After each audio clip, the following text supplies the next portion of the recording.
Now we are going to see the 11th question from the Catechism of the Catholic Church for Indians.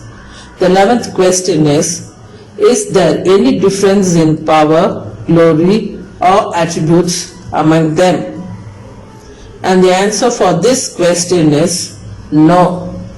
All three are equal in everything. In other words, the explanation for following questions are given inside this program. Is the Holy Spirit more powerful than the other two persons of the Trinity? Who can start a new church? Is suffering a curse given by God? Who among the three gives the blessings of prosperity? Satan offers Jesus all wealth. So, is Satan more powerful than Jesus? What is the use of receiving sacraments? Now, we will go into the explanation for these questions. Among the three persons of God, the Father, the Son, and the Holy Spirit, some people try to determine who possesses the greatest power, who has less power, and who has a neutral level of power. Once they decide who is the most powerful, they might start a new church dedicated to that person, creating new forms of worship and saying, if you want to receive greater blessings, come to our church where we worship the most powerful one. They invite others by promising a life full of blessings, free from suffering and filled with joy.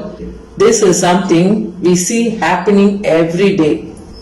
However, before determining who holds the most power, it's important to reflect on the meaning of the word power.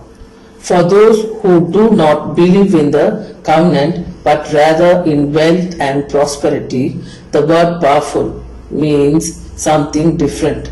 For them, it refers to whoever among the three or any other force can give them the most wealth. In this sense, the world's ruler, Satan, who tempted Jesus by offering him all wealth and power, is seen as the most powerful. From Jesus' response to Satan, we understand that seeking wealth instead of God is against God's will. So, if someone claims that one of the three persons is more powerful than the others, they are leading people to reject God and seek wealth. Such people elevate one person out of the three, claiming special blessings, and lead others away from spiritual life based on the new covenant and toward a life centered on prosperity. What happens as a result?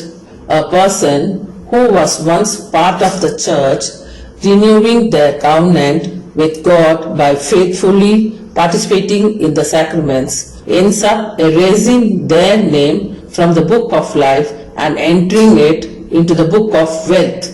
Instead, no one would adopt a child who does not love them. It would be unjust to force someone to live with a person they do not want to love. In the same way, God would not adopt as his child someone who seeks wealth instead of loving him. Therefore, when someone tries to separate the three persons of God to determine who is more powerful, they lose the right to be God's child. If anyone asks whether there are differences in the attributes of the three persons, those who wish to become children of God should respond by saying that there are no differences and all three are equal in everything.